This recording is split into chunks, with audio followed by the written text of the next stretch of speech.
പഴങ്കേ പഴങ്കിനാവേ സുന്ദരി പെണ്ണാളേ കൺമണി കുഞ്ഞിന് കള്ളപ്പരിഭവം കല്യാണരാവല്ലേ ഇത് കല്യാണരാവല്ലേ. ഓ പപ്പ വന്നോ?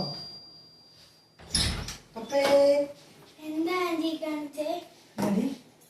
ആന്റി ഞാൻ വന്ന് പാട്ട് പാടി അങ്ങ് വന്നേക്കുവാ. കഥ തുറക്കുന്നതിന് മുമ്പ് ജെല്ലിക്കൂടെ ഒക്കെ നോക്കണം. ആന്റി പത്രം ഒന്നും വായിക്കാറില്ല ഇപ്പൊ? പത്രമൊക്കെ വരുത്തണം. എന്നാല് കുറുവാസം ഇറങ്ങിയിട്ടുണ്ട് ഇവിടെ അടുത്ത്. അതുകൊണ്ട് നോക്കി കണ്ടൊക്കെ നിക്കണം.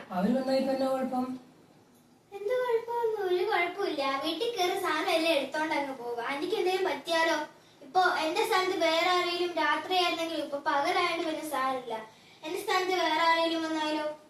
ആന്റിക്ക് എന്തെങ്കിലും പറ്റിയത് നമുക്ക് അറിയാൻ പറ്റുമോ? ഞാൻ പപ്പയാന്നോണ്ടാ വന്ന് തുറന്നത്. അങ്ങനെ ഓർക്കാൻ പാടില്ല. പപ്പയാണെങ്കിൽ ഇപ്പൊ ഇവരൊക്കെ ചെയ്യുന്ന എന്താന്ന് വെച്ചാ ഇങ്ങനെ എന്നാ ഇവരുടെ ഒക്കെ പപ്പേന്റെ ഒക്കെ ശബ്ദം വെച്ചിട്ട് ഇങ്ങനെ വരും.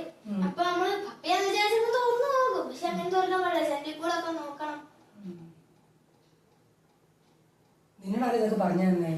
എന്നോട് എന്റെ പപ്പയാ പറഞ്ഞത്. പപ്പ ഒരു ദിവസം വന്നപ്പോ ഞാൻ ഇങ്ങനെ കഥ ഓർന്നു. അപ്പ എന്നെ കുറെ വഴക്ക് പറഞ്ഞു. ഇങ്ങനെ ചെയ്യണ്ടേ, ഇങ്ങനെ ജനലിക്കൂടെ ഒക്കെ നോക്കണം എന്ന് പറഞ്ഞു.